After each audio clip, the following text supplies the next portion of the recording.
Hello guys, this is Tolits B and ito ang quote natin for today.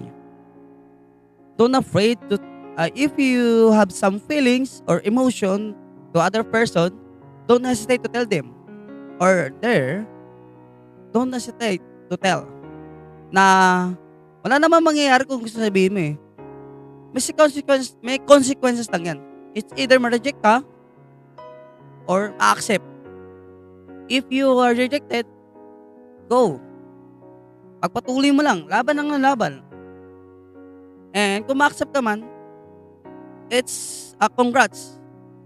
Ganun na ang buhay. Ah, ganun talaga reality. May matatanggap sa'yo or hindi.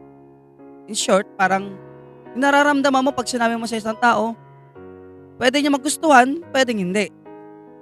Kasi di natin hawak ang kanya-kanya nating feelings.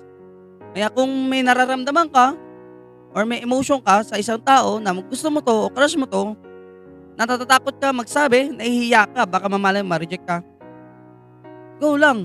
Sabihin mo lang. Maging matapang ka kahit mahirap. Mahirap man sabihin.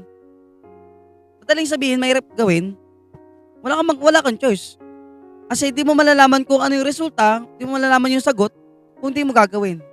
Kaya kung may nararamdaman ka, sabihin mo lang. Mag-open up ka.